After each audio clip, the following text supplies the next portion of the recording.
Hey guys, welcome to another episode of the Main Street Moments and Beyond podcast. I'm Kathy. And Brian. And today we wanted to talk about the new ride opening in just a couple weeks, Mickey and Minnie's Runaway Railway, which I'm super excited about. Brian is actually taking off work to go to the opening day, but I have to tell you, I have been trying to get a hotel room on property for that night, the night before, the 3rd of March, because it opens on the 4th, and nothing is available. I mean, nothing. So you might have to stay off property this time. I'll keep checking. So long as it's not Nights Inn in Kissimmee, I'll be okay. Yeah, well, nothing wrong Is that with still Nights there? Inn. Nights Inn is still there. Hey, it's a good deal, $50 a night. I stayed many times at Nights Inn back in the 70s and 80s with the velvet with the velvet bedspreads. You haven't driven by it lately. I don't think it's there anymore. No, it is. Yeah. I saw it on booking.com. Oh, my goodness. But I wanted to talk a little bit real quick about this ride and what it's like. And then we're going to get into kind of our thoughts on it, even though we haven't been on the ride yet. We're very excited about the ride. Well, no one's been on it yet. No, nobody's been on it yet, except maybe the Imagineers.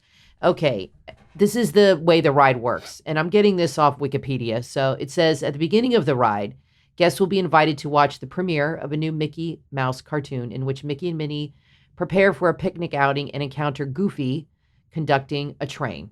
And it says, according to Imagineer Kevin Rafferty, guests will then pass through a simulated movie screen where they will experience a zippy, zany, out-of-control adventure and be transported into the cartoon and aboard Goofy's train, which takes them on a wild adventure. And it is a trackless ride. Yeah. It's going to have probably screens and all kinds, kind of like Ratatouille has screens, and then you go through real things like larger built actual three-dimensional things, I'm guessing.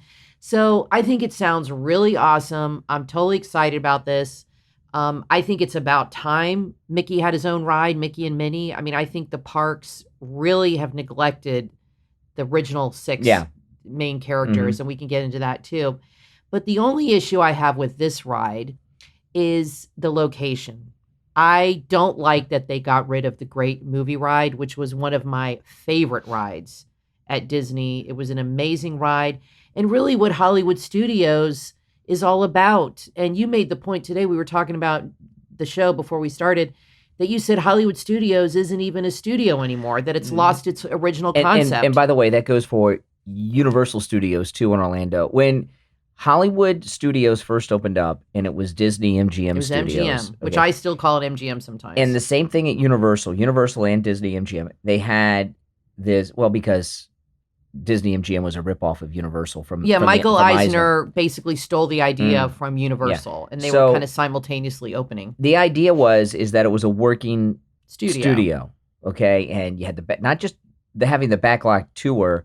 There were real sound stages where they filmed things at, and they did film things, and there were all the time they were filming things there, and you would have the boneyard where they had all the movie props and all this stuff. Yeah. And slowly over the years, they've taken more and more of the movie things out. When they took out all of the area for Galaxy's Edge, they took out all of that, and the only thing left that's connected really to movies is the Great Movie Ride, and they took the Great Movie Ride out, and boom, Disney Hollywood Studios is no longer a studio; it's another theme park. Well, and it was a great ride, and it was an interactive ride and I feel really bad for people who've never experienced it, but you can Google it on YouTube and watch it. It is an amazing ride, and it really goes through the history of film.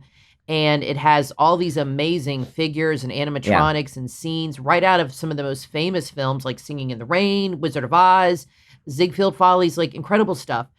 And you even have a part where there's gangsters where they have actors that actually interact with you and a gangster would take over the ride. Well, there's nothing wrong with updating. And they got rid of it. A ride. They update rides all the time and change out rides. I'm looking forward to the Minnie and Mickey's Railway. Absolutely. But they could have updated the movie ride or brought something in to replace it that was movie making related. The only thing left in Hollywood Studios, and people I don't even think realize this, but there's only one thing left in Hollywood Studios that's movie studio like, and that's Star Tours. At Star Tours, when you walk through the Ewok Village, if you notice, it's really the movie set of the Ewok Village. Because if you're behind, I haven't been on that in so long. If you're behind the adit or you're behind the trees, it's like you're on a movie set. There's no back. It's like they're held up by wood. It's supposed to look like you're on a movie Oh, set. okay. The queue for Star Tours outside. But I don't even think most people know that or even understand that. They probably think Disney just went cheap when they built it or something. I don't think people realize that. I haven't been on that ride. I don't even remember Yeah. that. So other than that, which no one realizes is what it is, like I said, most people just think, oh, they must have gone cheap. Why didn't they build the back of the attic? Is because, it was a movie studio. So they built it that way to fit into the theme. movie studio theme. And now there is no movie studio theme. I know that, Star Wars is a movie and they have some things from I mean, I know there are things there, cars, there are things from movies, but there's nothing about movie making or making movies anymore. Well, So it's not a studio. I don't mind that they changed the whole back lot to Toy Story Land and Batu because frankly, the back lot was boring. Yeah. I mean, you see it once or twice and then, okay, it was really nothing there. It was a lot of, I thought, wasted opportunity. So I'm glad they changed those areas and they have kept with the movie theme. I mean, Toy Story is a movie franchise. The Star Wars, I've expressed my disappointment in that. But it is still in theme, like you said, with a movie franchise. But, this ride is where they just released the new marquee. It just kind of was, had the grand opening today. It's been all over Twitter and Instagram. And it has the Chinese theater kind of look still, Oh, yeah. because that's the Chinese theater. It's still in that thing. And the movie ride was a huge ride. It is a very long ride. It has a lot of space to it. This is not like a tiny little ride that takes up small area of geography. This was a huge ride that probably was like a good 8-10 minute ride. And it went really long, probably looped around, but it's a long ride. So they probably thought, well, we have this huge space.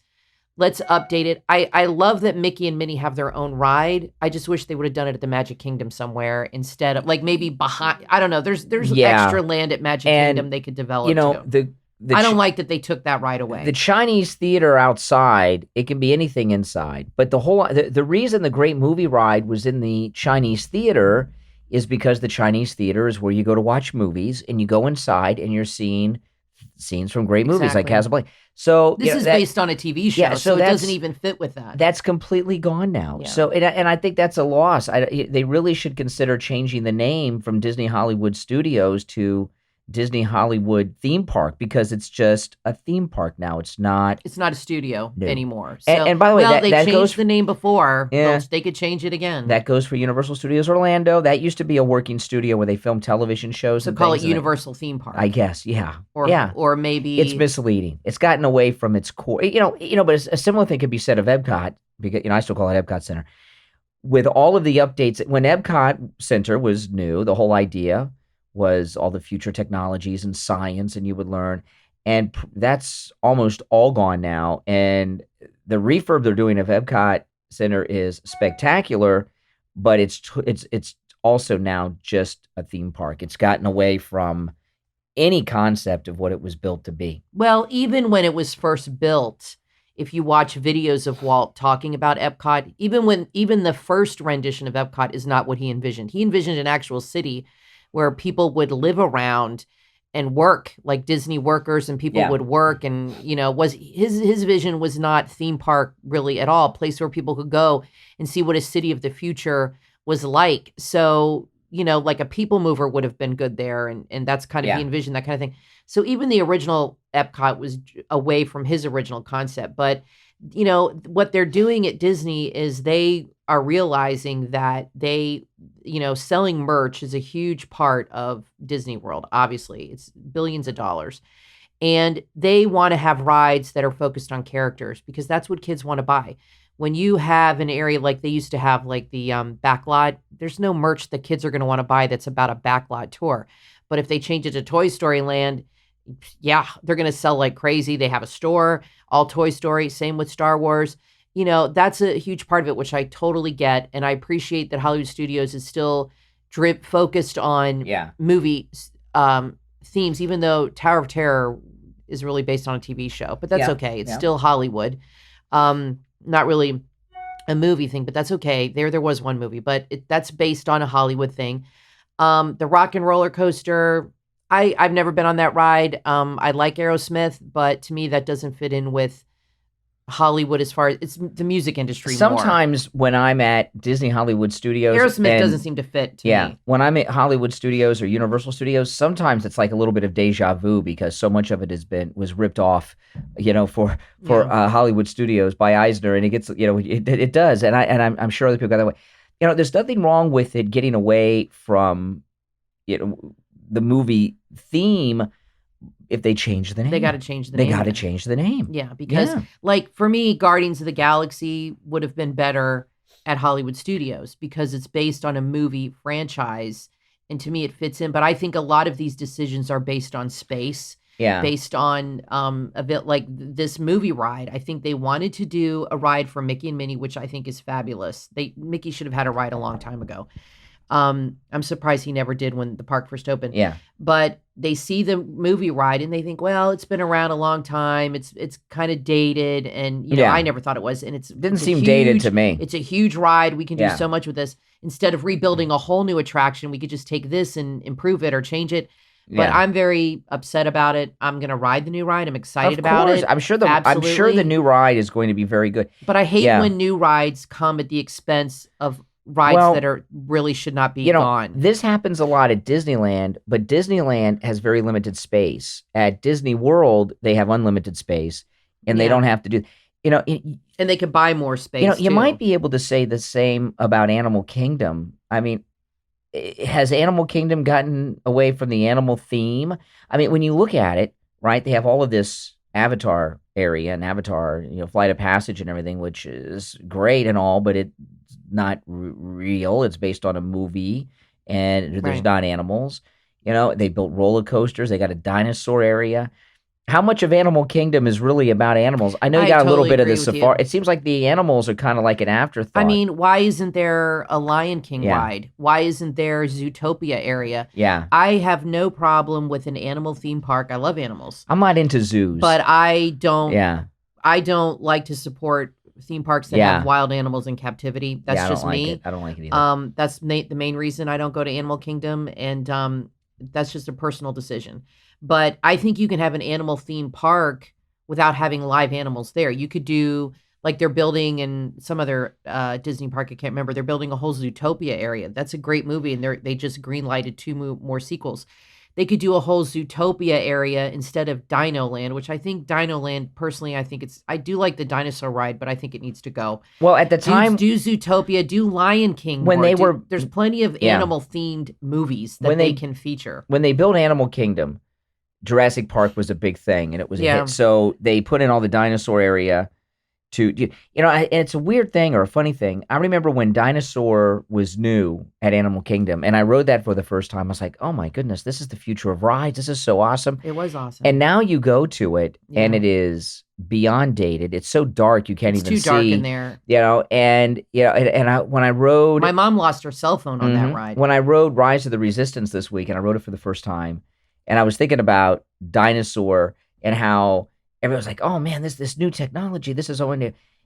I wonder how long it'll take for Rise of the Resistance to be like, okay, it's time to do an update. Oh my gosh, I can't imagine. But you never know. A lot of people don't remember when Dinosaur was new, this was like, look at this great new technology, this ride technology with the cars that are on the floor and they move up and down, just like, the Indiana Jones ride at Disneyland.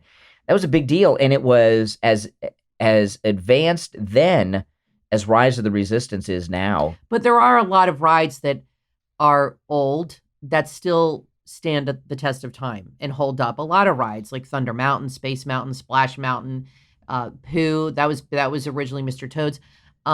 Most of the rides to me don't get old or dated, but my problem with Dinosaur is it's too dark. It's extremely bumpy, so it's not really disabled friendly.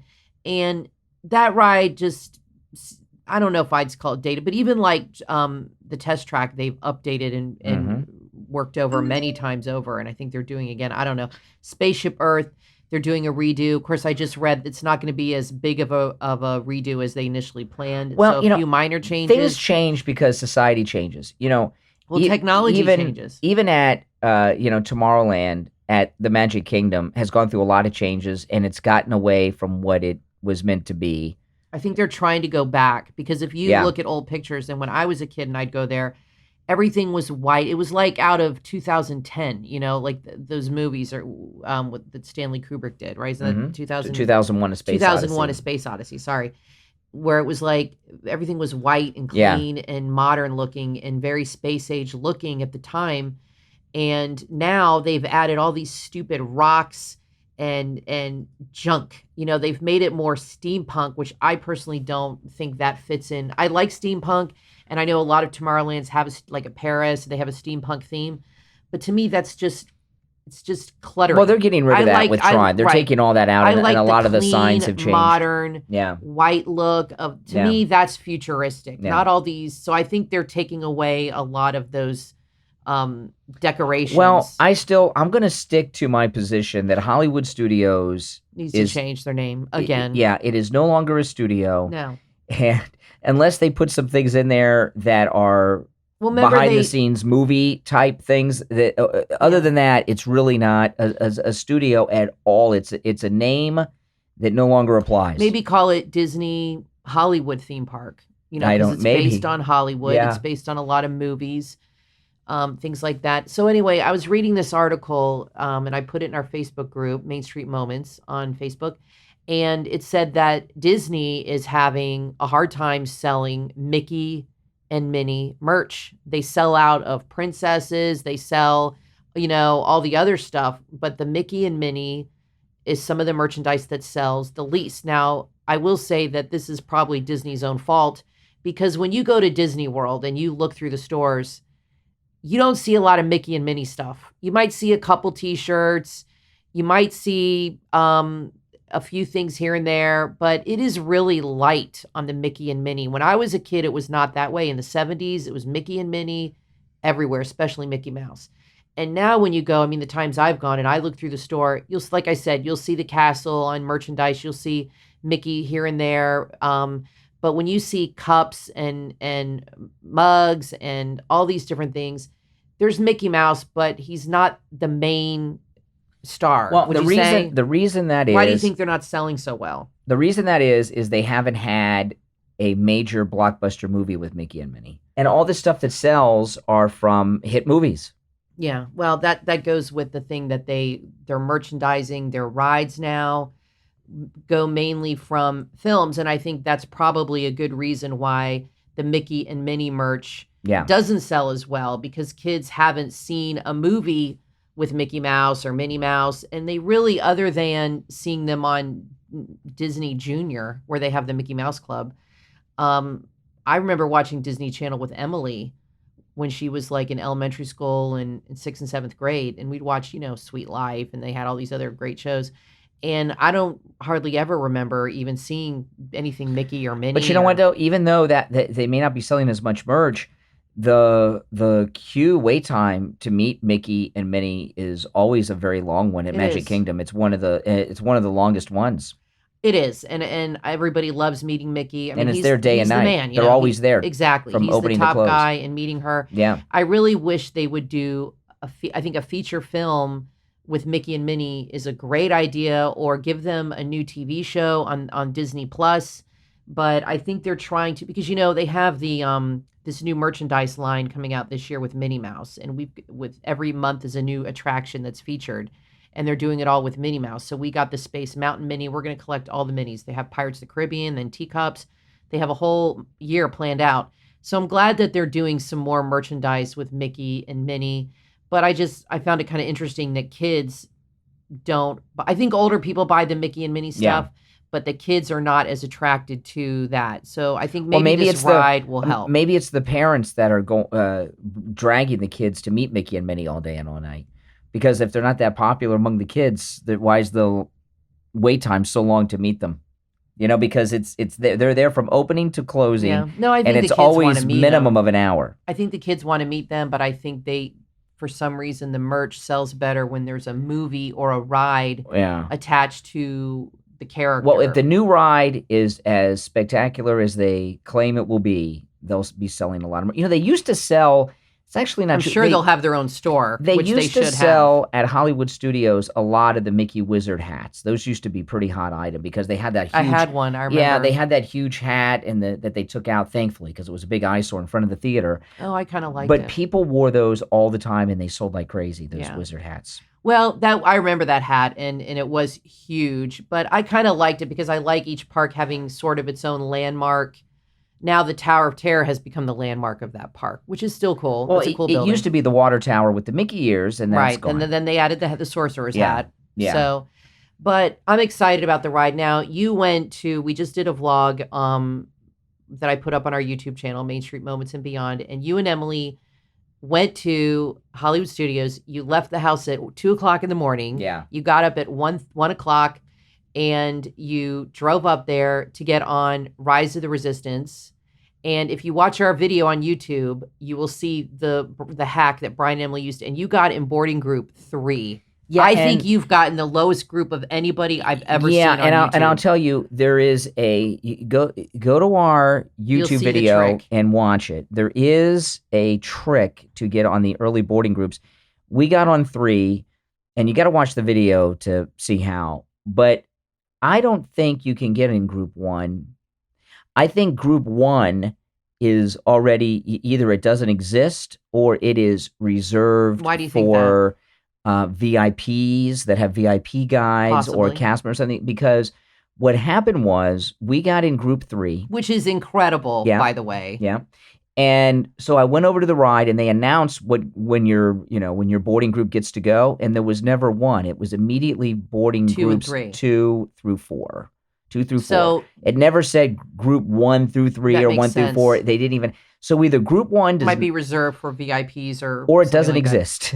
One or the other, because they never once said boarding group 1, and I was right in front of the ride from park I think opening. the VIP thing makes most sense. Maybe people that hire those guides Well, to go with I will them. say to you, when I was this past Sunday, I saw more VIP guides at Hollywood Studios than I've ever seen at one time. Really? Mm-hmm. So people are using Yeah. that as a way to get on the ride. Then maybe that your Mhm. theory is right. Maybe. Maybe the group 1 I don't know. is for those people I right away. don't know. I don't know, but I know that when they started the boarding groups, they skipped right over 1 and started. It was 2 to 4 boarding first. So what was your impression of the ride? Now, obviously in the video we put on YouTube, you'll see the whole ride and what you thought about it after and everything. But the whole ride is on the video. What was because you had seen videos before. Emily did not, but you had seen videos I've ahead seen of every time. point of view. I watched all the point of view videos. What was your impression It's of this amazing. ride? It's better in person than it is on all of the point of view. It's really pretty real. good on It's video, really too. like you're there. Would you and- say it's the best ride at Disney right now? Oh yeah, by far. Well, yeah, absolutely. The only problem with Rise of the Resistance is I don't see these lines letting up for years. I mean, look at Flight of Passage at Animal Kingdom. So this boarding pass system, which really is a nuisance. I mean, we had to get to the park at 5 a.m. on a Sunday morning, and if we'd have gotten there 5 minutes later, I don't know. We were the fourth people inside the park, the 4th group inside the park, and then we got When were the at 3. boarding passes completely filled? Because you showed the sign at 8:30, I don't know what time, but when and the sign said they're completely booked. At 8:30 in the morning, I saw signs because I left right after we wrote it. So we left at 8:30 in the morning and went to Magic Kingdom, and they were out of boarding passes for the entire day. So they go quick. But they start the boarding passes at 7. you cannot try to get a boarding pass until 7 a.m. when the park opens. So if the park opens at 8, it'll be at 8. You have to be inside the park. You have to be swiped in with your magic band inside the park, and not until park opening can When you start did to they get the let passes. you in the park? They let us in the park at like 6:15, 20 after 6. Okay, And then so we had you to want wait to around. get there by 6:00. Well, no, you need You want to to get in. You want to be in the park before 7, no matter what. Yeah, but it gets so crowded. Right. If you get there at 6, you may not be in the park by 7. I don't know. So when would you say would be a I good would time say to get when in line? we got there at 5, I looked around at 5:30, and there were people as far as I could see. It was packed. It was like Okay. grand opening of Galaxy's Between Edge. 5 It's and insane. 6. And I don't see this letting up. And the system really is unfair because it's very difficult for people to get there at that hour, especially if they have young kids. It's and then, once you get there, you're not even guaranteed a boarding pass. There's a lot of people that have that problem. Like somebody got there early and got in, and what happens is you have so many people on the app trying to get in a boarding group at once. And if you watch our video, you'll see the trick, how to work that system. And one woman got in, and she was on boarding group 101, and it was kind of a standby group. So then you're like, well, what do I do? Do I leave? Do I hang around? Are they even going to call me? Do I go do I go back to my hotel? So, if you're on property or nearby, it's a little more convenient. But if you're like us and you drive in for the day, then it's a little inconvenient. But I think they're more concerned with people that are on property as opposed to locals that are driving in. When we got group 3, there were people around us that got in groups in the 50s, in the 60s, in the 40s, in the 70s. So, we were in group 3. So watch our video and you'll see I'm really thought about whether or not I should make a video telling people how to get in the early boarding groups. Now they know you're... Because when I go back, everyone might be doing this trick. Well, and you had learned it from another vlogger. So we want to, when you watch the video, you'll see. I give credit to them. Brian gives credit to the person who gave that advice, and it worked. But is it going to be like this forever? Because if they had a boarding pass system for Flight of Passage, Flight of Passage is still impossible to get on. Well, Brian, here's the crazy part. Now, somebody had said on Twitter that they are going to do a fast pass system for Mickey's Runaway Railway. Well, that's fine, because when there's a fast pass, you can still get in line. But that's not confirmed. So what I'm wondering is if they do a boarding group system like they do with Rise of the Resistance, what are the crowds going to be like? I mean, it's going to be insane. If everybody's rushing to the park to get on both of these rides, I don't see how that could work. They're going to have to do something else because they're opening them too close together. The thing with the boarding group at Rise of the Resistance, you can't get in line to wait to get on the ride. So if you're not there, there's no hope. If there is a fast pass system and a line, there's still a hope. Like on Smuggler's Run, there's always been a line you could get into, and they're just starting fast passes now. People will wait. I mean, look at Hagrid's. They waited 13 hours. Some people. Yeah. So people will wait. If I like the fast pass better, because at least you can still wait in line and have a chance to get on the ride. There's none of this business that you're not going to, come in and get your fast pass or your boarding pass, and maybe you'll get on. Right. Maybe you'll get a boarding pass, but if you don't get a boarding pass, then which you may not get, you're done for nothing. Yeah, exactly. Because you were worried about that when you left the house at 2 a.m. It's a 3-hour drive, and you got there at 5, and you said to me, what if I get there and I don't even get on the ride today? It's going to be a total, what I did happens. Was go on Super Bowl Sunday, because I went Super Bowl Sunday last year to Magic Kingdom, and the crowd wasn't heavy. And Super Bowl Sunday, things are a little lighter because a lot of guys don't want to travel on Super Bowl Sunday. So that helped a little bit. The park was still crowded. And, the thing is, it works out really well for the park, because most people have fast passes sometimes 12 hours later. So they hang around and they go on all the other rides. So within minutes, Toy Story Land, Aerospace, everything, hour waits, 75-minute waits, within minutes of the park opening at Hollywood Studios, because so many people were there with nothing to do, waiting for their boarding pass time. But, with the railway, the line it could go all the way to the entrance of the park, out to the parking lot. Oh, I think it will. Look what happened with Hagrid's at Universal Studios. And it's really amazing, because there have always been long lines for rides and new rides, but not like we're experiencing in Orlando these days. It's a whole new animal. No, that's true. And I don't think they can do a boarding group system for 2 rides simultaneously at the same park. I think that people would be getting there like 12 hours in advance just to line up, and I think it'd be chaos. So if they do a fast pass system, that's not necessarily the most fair system either, because you have people that have booked hotel rooms that can book a fast pass 60 days in advance. And then people like us who have an annual pass, we can book 30 days in advance. Those are going to be booked up. I mean, I have yet to get a fast pass for Flight of Passage. And I have tried so many times for you guys. So if they do the fast pass system, I don't know when they're going to start it. As soon as we find out, we'll let you know. I don't know how that's going to work, but they'll announce it like the fast pass is opening the day before or the morning of. I don't know, but I have a feeling when you go, you're going to be waiting in line for this one. I think what they should do, and before they did this boarding pass thing that they're doing, I've been talking about this for quite a long time, that they need to totally revise the whole fast pass concept. I don't believe you should be able to get a fast pass until you're scanned into the park. And this whole thing, when fast passes were new and they started this thing where you could get fast passes in advance if you booked at a Disney hotel, that was because Disney hotels were still kind of new. I mean, I know they've had something like contemporary and things for the original, but when they started with the all-star resorts and a lot of hotels, a lot of people stayed in Orlando or on International Drive, and staying in those hotels was new, and people weren't staying in those hotels like they do now because they were so accustomed to staying in Kissimmee or something off property. So they did this thing where you can book the fast passes in advance as a way to get people to book the Disney hotels. They don't have to do that anymore. That's why they charge you to park at the hotels, which used to be free, right? Right. So I really don't think you should be able to get a fast pass until you're in the park. But aren't you going to run into the same problem of everybody getting there at 3 o'clock in the morning? Maybe it should be within a certain window, okay? To get a fast pass, you have to be in the park, but it can only be within a 6-hour window, maybe something like that, as opposed to till closing. Okay, it's 8:30 and we don't have any more until tomorrow. What about the old system, which the disability pass is based on, where you go up to the ride? This was the way it was in the 90s. You would go up to a ride and they had a ticket system, and you would get a ticket, and it would tell you when to come back for a fast pass, and it would give you a time limit, a time frame. That was with the fast pass machines that they used to have. Yeah. That worked out well. The parks are just more crowded than ever because people talk about this a lot. There used to be like slow times to go to Disney. Not anymore. No.